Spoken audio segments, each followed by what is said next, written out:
listen, because I'm about to make a very important introduction of our keynote speaker.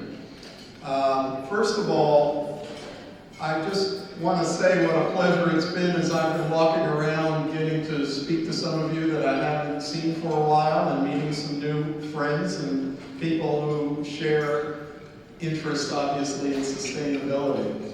How are those breakout sessions? Great, lively, right? I want to send a special thank you to all of the people who led the breakout sessions. Would they please stand and be recognized?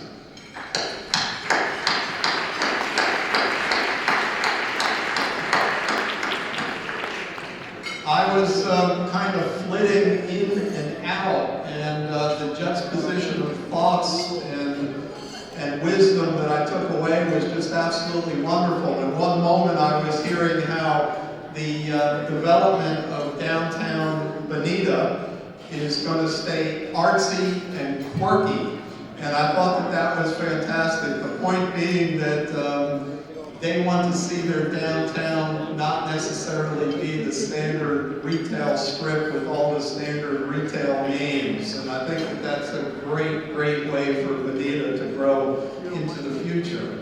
And then I heard Dr. Bill Hammond talking about returning crystal clean, pure water back into the Caloosahatchee after it had gone through the natural process of cleaning. I mean, how amazing is that? Did you know there's a natural process that nature uses to clean water and put it back into our environment? And we need to be doing more of that, obviously. And I could go on, but I don't want to take too much time.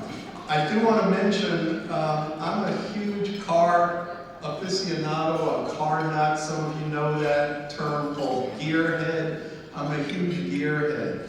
And so I want you to know that we have the car show going on this afternoon.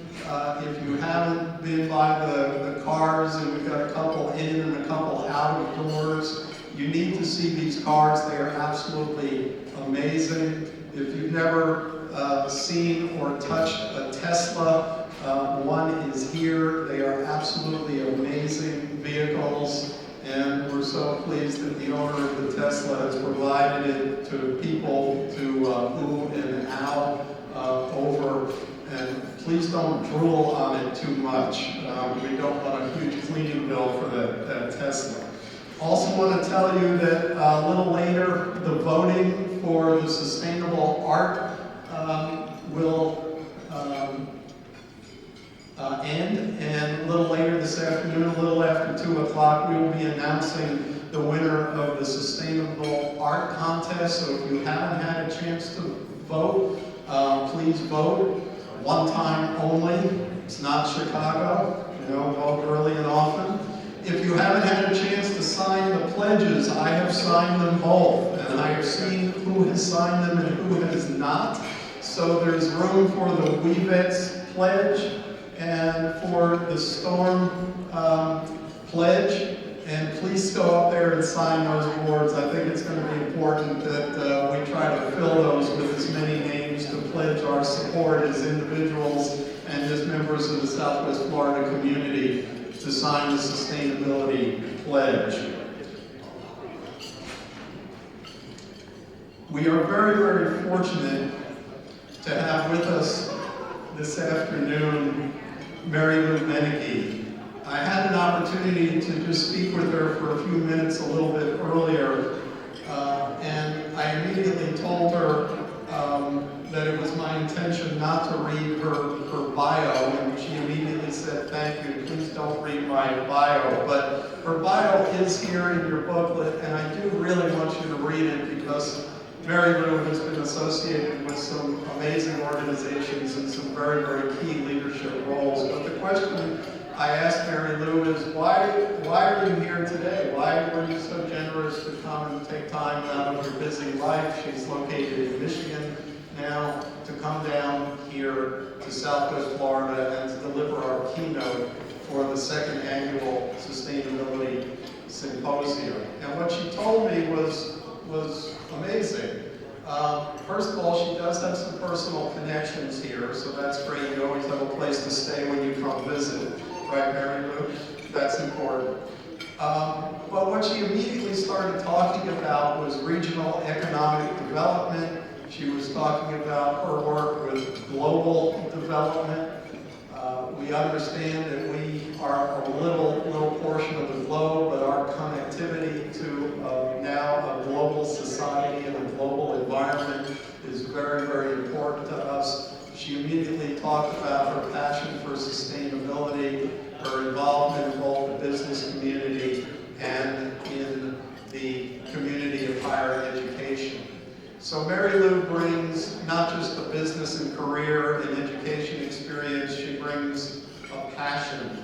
And that, I think, is what brings us all here today. Our passion to understand sustainability and see it in terms of people, place, and business enterprise, of course, profit. So it is my great pleasure to welcome up to the dais our keynote speaker for the second annual Southwest Florida Sustainability Symposium, Ms. Mary Lou Benecke.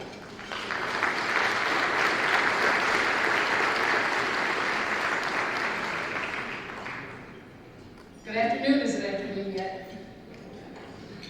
Thank you very much, Provost Toll, for the introduction, and to all of you for your warm welcome this morning. A special thanks to today's sponsors, all of you. It means a lot to have the ability to do a summit like this in your community. And I'd like to shout out an extra special thanks to Sustainability Southwest Florida Sustainability and the Visaggio Group. You're really doing a great job here.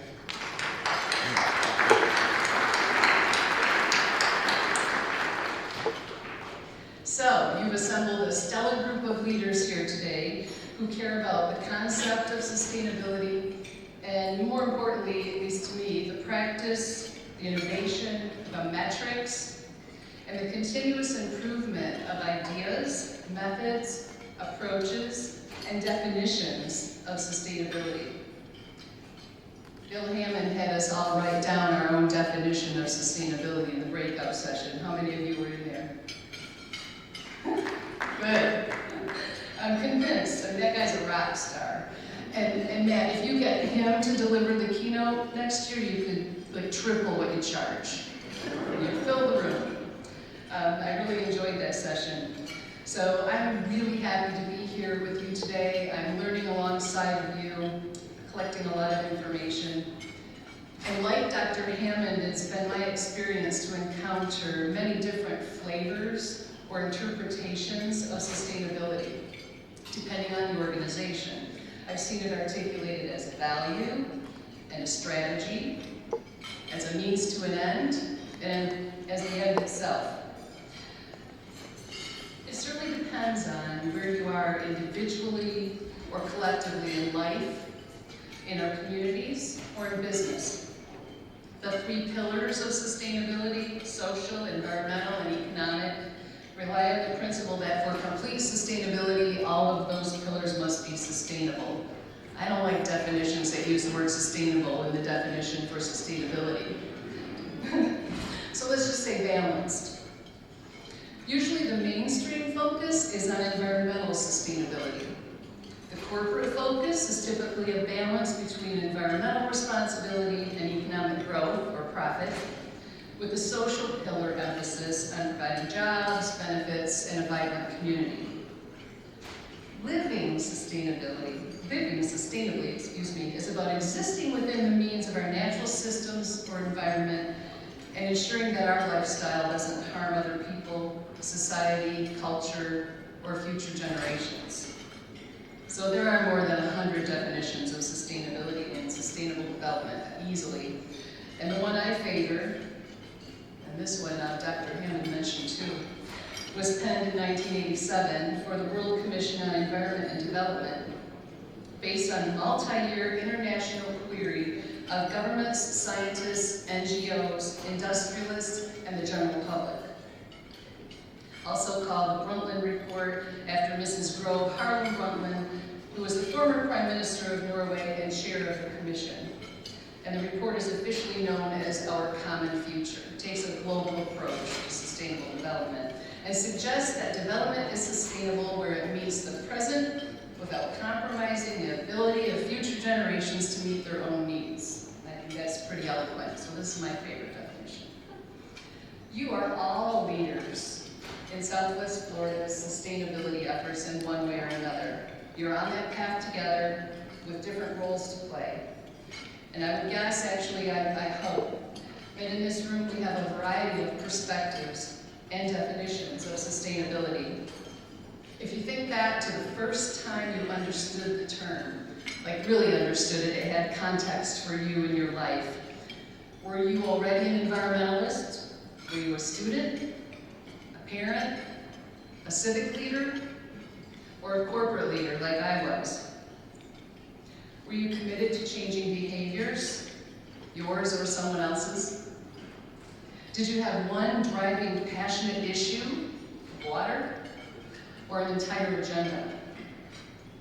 Each of us arrived here on different paths to join this effort. And we might be coming from a variety of perspectives, but it's safe to say now that the road is getting easier for sustainability pilgrims. It's in the mainstream now. The majority of us are in it. Perhaps we're changing how we eat. People are changing how they shop, travel, conduct business. It's part of our conversations, and it's prevalent in the mainstream media. And you don't get more mainstream than a Super Bowl ad. Did you see Colgate's spot about turning off the faucet when you brush your teeth? Reminding us of the opportunity to conserve water twice a day, easily. The spot was originally produced for World Water Day, 2014, in Colombia and Brazil. And it's a great message for all of us. You save about 4 gallons of water every single time. From mainstream to kids stream, my 4-year-old granddaughter taught me that same lesson after learning it on PBS. Daniel Tiger. Exactly.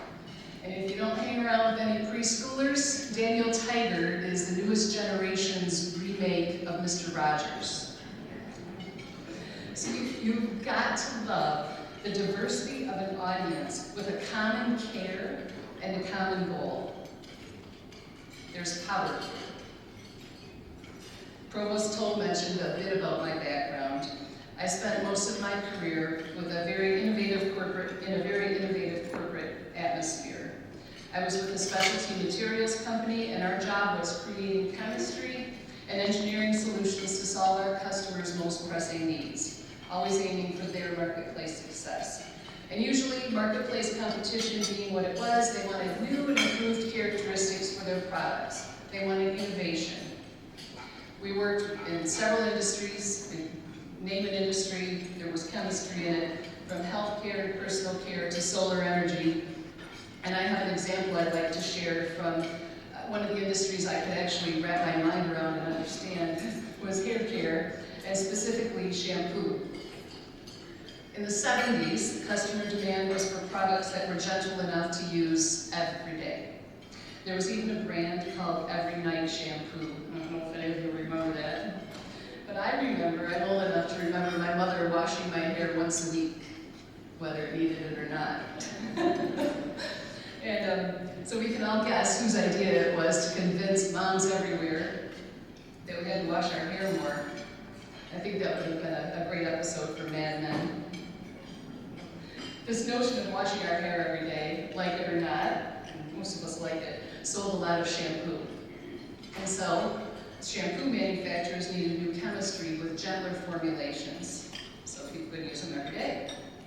In the 80s, the demand came for all-in-one products. I'm sure that was the voice of working moms. Busy customers wanted shampoo and conditioner in their hair product. They wanted one product and have that be done with it. And so we created new chemistry for allowing that.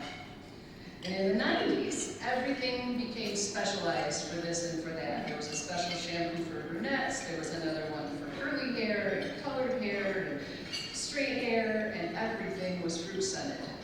My daughter lived in a dorm in the 90s, and you walked into that girl's dorm and it smelled like this huge fruit market. But guess what our customers began demanding in the early 2000s? Sustainability. And this is when the word earned context for me.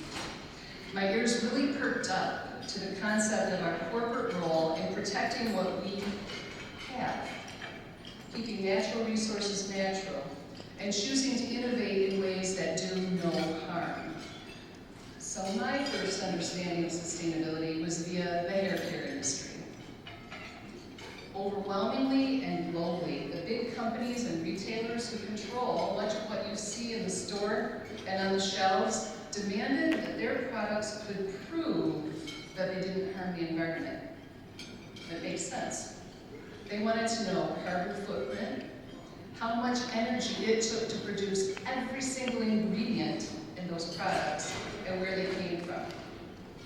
The industrial and environmental commitment was growing and evolving from a manufacturing report card to a more holistic thought process that started with the material sourcing and the formulation stages, not in manufacturing. And most importantly, it was driven by customer demand. We began to look at those three pillars of sustainability: social, environmental, and economic, or as we later learned them, the triple bottom line: people, planet, and profit, as a foundation for business strategy and decision making. Our customers and their customers, retailers and their customers, people who care about water, the earth, the atmosphere, and the future made that happen. I'm convinced that all organizational change, regardless of what organization you're in, is essentially customer-driven. As I said earlier, there's power here. There's power in voice, there's power in opinion, and that being expressed. And regardless of how your interest in sustainability started, interest that brought you to this room here today, or what your ultimate goal or motivations are with sustainability, there's power here. Power for good that changes people, communities, buying behaviors, philanthropy, and entire industries. At Dow Corning, I worked with brilliant chemists and engineers and business leaders all over the world, and they were brilliant. When they shined their brightest, and when they innovated at the top of their game, was when they clashed. We call it innovation at the interfaces. You come up with different solutions to problems when you involve different people with different perspectives, different insights, and different thought processes. Take a megatrend of the aging population. What will we need or want in our homes of the future for safety, for comfort, for function, to allow us to live at home as long as we can, which ultimately we all want to do. We need more than a chemist and an engineer to brainstorm innovative solutions. A biologist, a social scientist, healthcare professionals, old and young together, help lead the conversation to better solutions and sharper ideas. It might sound simple enough, but it takes a lot of patience and trust, above all, and synthesizing. The synthesizing is the part that I love best. When diverse people, diverse ideas and professions, motivations, communities, what have you, come together in pursuit of a solution, it's in the discussion and the friction and the bending and the blending that you discover brand new ideas. And you're all doing this today. I can't wait to see what comes of your work and your collaboration. Because, from what I can see, Southwest Florida is quickly becoming a thought leader in community-led sustainability. You really seem to be figuring this out. Your theme, healthy people, healthy place, healthy profit, could be an equation. And the answer literally is healthy we. I've worked with regions who know that collaboration is the right way to go. They know all the right reasons, but still they struggle for years over what unites them at the most elemental level. They search for the common denominator that ignites the fewest conflicts over resources or territory. Is it tourism or the arts? Education or economic development? All great ideas, and boundaries, real or imagined, tend to rear up their heads and create barriers that delay true collaboration. Health, however, is a great unifier. Communities who have discovered this have an easier time with the rest. And healthy people, happy people, are synonymous, and there's a lot of research that shows that. I mean, it's fun to go out there and look at it, you know. But my hat is off to Helping Me. I really congratulate you, all of you who participate as sponsors and partners. I put a bookmark on your website the very first time I visited and started following some of your partners on Facebook, like the Harry Chapin Food Bank. My college years were set to Harry Chapin music, and then today, we're, you know, I couldn't get out of my head, you know, 30,000 pounds of bananas. And then to hear that the Harry Chapin Food Bank is delivering more than 8 million pounds of fresh produce, there's just something like really cool and ironic about that. So your programming is engaging and it's meaningful, and most importantly, you represent the best practices for community engagement and regionalism, the public-private partnership. Civic groups, government leaders, and commerce all pulling in the same direction. And I know, believe me, that there are bumps along the way. People get bruised, mostly egos, but keep at it because it's worth it. This innovation at the interfaces works if you keep the goal in mind. So this is an art, and I'm really in awe of what you're creating here with Helping Me. I have another example of public-private partnership to share from my own experience from a few years ago. Dow Corning partnered with a local developer on a building project that would reinvent about 43 acres of riverfront property in my hometown of Bay City. So it was 43 acres, but it was 43 acres right on the riverfront, right as the gateway to the city. The idea was for my company to become a corporate anchor for a mixed-use development that would change the face of the city. And when I left Dow Corning, I actually went to work for the developer of this project. It was beyond exciting. We had public boat docks that we hadn't had downtown in a city that's split by a river. A new hotel, new restaurants. We had a brand new real seafood company, which is a sister to the one here in Naples. And that's probably all we have in common with Bay City, Michigan and Naples. We relocated hundreds of employees from our Dow Corning corporate headquarters, which was about 20 minutes away. So 200 new employees into the downtown that needed to be fed and need places to shop and places to walk. So it was an important investment and a very happy story. Once upon a time, however, that building site was, well, for nearly 2 centuries, it was home to shipbuilders and industrial ironworks. And finally, when I was a kid, this is what I remember, it was used as a waypoint for huge gravel dunes, hills of stones. Can you imagine riverfront property? It was the literal front door of our downtown where we would host hundreds of thousands of festival goers every year. And we were showcasing this property with, depending on the time of the year, 5 and 6 piles of gravel. So that was wasted potential that was getting to people. And eventually the city leaders arranged with the business owner to relocate the gravel somewhere else. That happened seamlessly, and he was happy to move it. Then the site was acquired by the city. It was studied, it was leveled, and it was put out for bid. Long story short, it remained that way for nearly 2 decades, generating no revenue, and it was as ugly as ever, until a public-private partnership was formed. I don't know why it took us so long to do that. Local business, government, and civic leaders negotiated the rights to market and sell the property. They got together and relieved the city of that sole burden. And they had ideas, they had time, they had networks, they had diversity that the city alone didn't possess. So they established criteria for potential development, pooled some money, produced some marketing materials, and they all knew that the betterment and improvement of this property would be good for them and for the city, so they invested.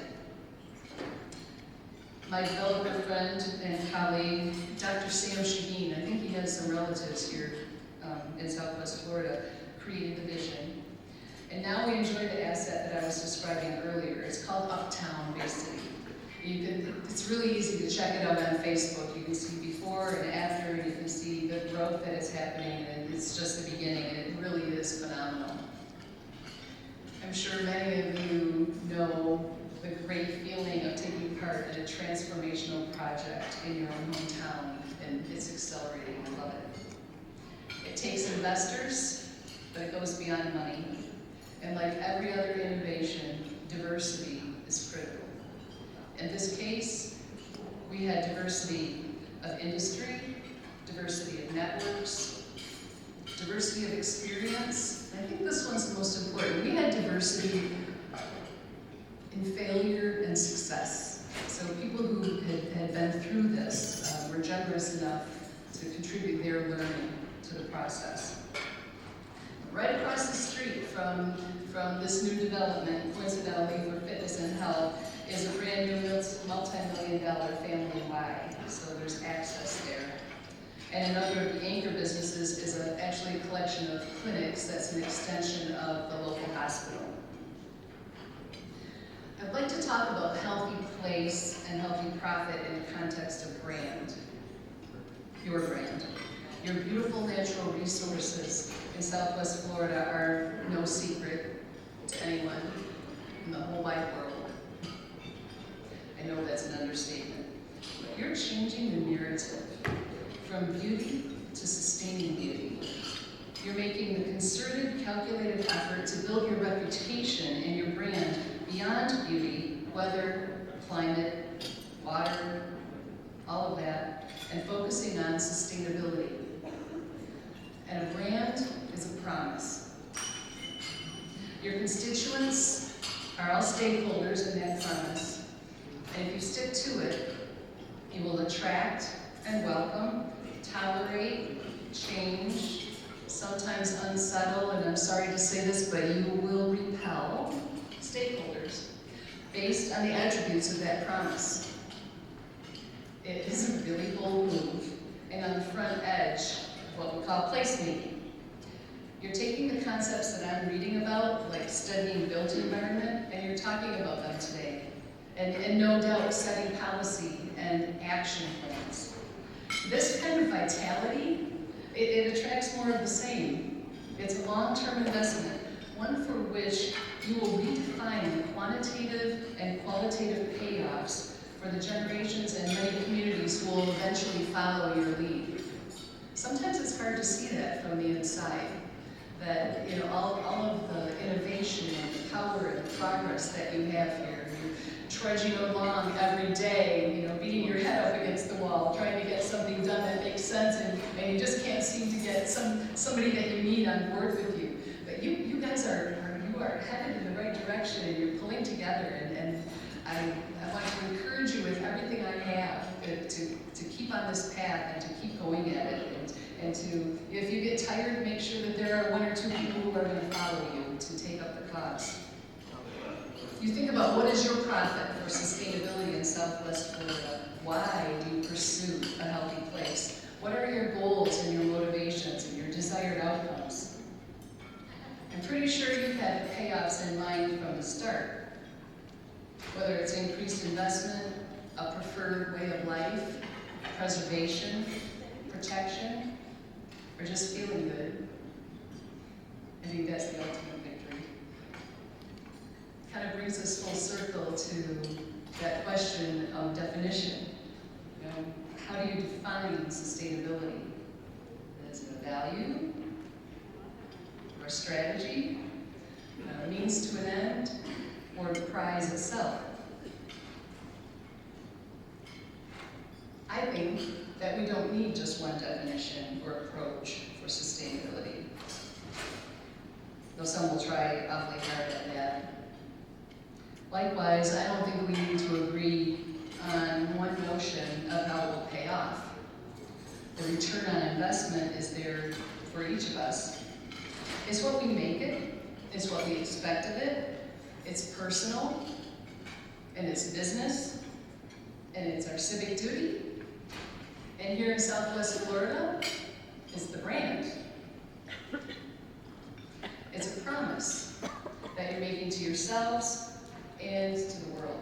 And everybody's watching Southwest Florida, you know this, right? So enjoy yourselves today, have rich discussions, have debates, and have fun creating your sustainable future.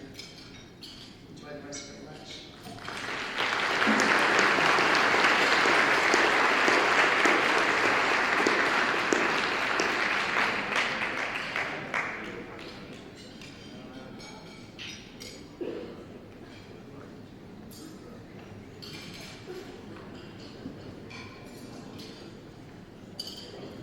Mary Lou, thank you for bringing what is your obvious passion to Southwest Florida and reminding us of things that every now and again we need to be reminded about. This is our brand, it's who we are. And the world is watching because we're in a particularly potentially endangered area here. We're at the sort of the front door of sea level rise, invasive species, the potential extinction of several species that represent a very long history here in Florida, the relationship with the business community. Thank you for keeping those things in the forefront of our mind. Will you join me in thanking once again Mary Lou Benecke.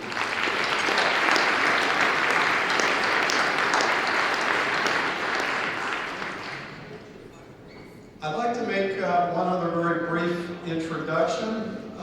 We're very, very fortunate that we have been joined today here at our symposium by a member of the Florida House of Representatives. Representative Kristen Jacobs is here with us. Representative Jacobs.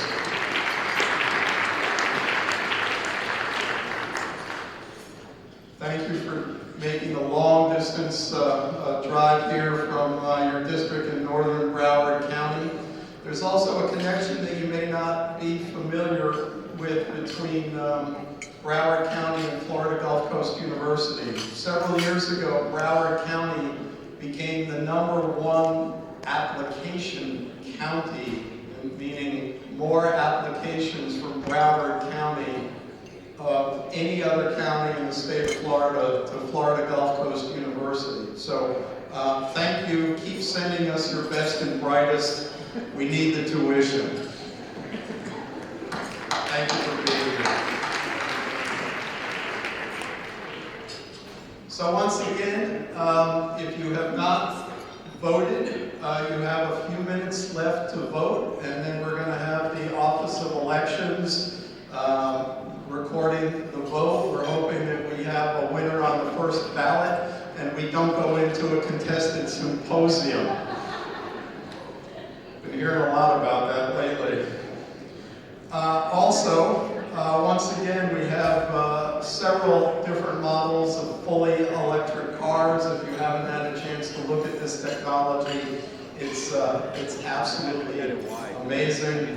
One of the things I'll point out that when you drive some of these cars, you have 2 trunks, which means that you can open the front and the back, you can just buy more stuff and support the local economy. So drive electric, buy more, support Southwest Florida. That's a connection that's not often made, but again, as a car guy, I try to bring these things to your attention. And now we're going to take about 15 minutes, and we are going to prepare for our Gulf Elementary School Kid Game Show that's going to be hosted by our celebrity host, Ernest Graham, formerly of the Tampa Bay Buccaneers, and a long-time career in the NFL. So during this time, please continue to complete your lunches and desserts. Please vote. Please sign the pledge boards. Please look at the wonderful automobiles. Enjoy each other's company.